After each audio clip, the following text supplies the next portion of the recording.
ദണ്ഡറ്റവും മുറിക്കും വാളുവചനം. ആമേൻ, ആമേൻ. ദൈവത്തിന്റെ പരിശുദ്ധാത്മാവ് ഇന്ന് നിങ്ങളെ സഹായിക്കട്ടെ.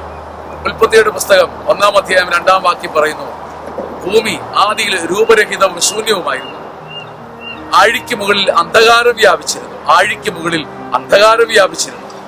എന്നാൽ ദൈവത്തിന്റെ ചൈതന്യം ജലരാശിക്ക് മുകളിൽ ചലിച്ചുകൊണ്ടേയിരുന്നു. എന്റെ ജീവിതത്തിനും നിന്റെ ജീവിതത്തിനും ഒരു ആഴിയുണ്ട്, ഒരു അഗാധതയുണ്ട്. അതിനകത്ത് ആരും ഫോർസി ചെയ്യാത്ത, ആരും കാണാത്ത ചില നീരാളികളും പിടുത്തം തരാത്ത വികൃത ജീവികളും എന്റെ ആത്മാവിന്റെയും ഹൃദയത്തിന്റെയും വ്യക്തിത്വത്തിന്റെയും ആഴങ്ങളിലുണ്ട്. ഈ നീരാളികളും വികൃത ജീവികളും ആർക്കും പിടുത്തം കൊടുക്കാറില്ല. മറഞ്ഞ് ആഴത്തിൽ കിടക്കുന്ന ഈ വികൃത ജീവികളിലേക്ക്, എന്റെ വ്യക്തിത്വത്തിന്റെ അധമ തലങ്ങളിലേക്ക് ദൈവത്തിന്റെ ചൈതന്യം ഇറങ്ങി വരാൻ നമുക്ക് പ്രാർത്ഥിക്കാം. ഏത് മനുഷ്യനിലും ഒരു നീരാളിയും ഏത് മനുഷ്യനിലും ഒരു വികൃത ജീവിയും ഒളിഞ്ഞിരിപ്പുണ്ട്.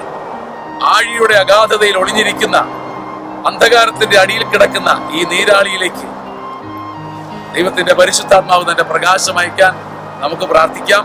നമുക്ക് സമരം ചെയ്യാം, നമുക്ക് അധ്വാനിക്കാം. ആമേൻ, ആമേൻ, ആമേൻ.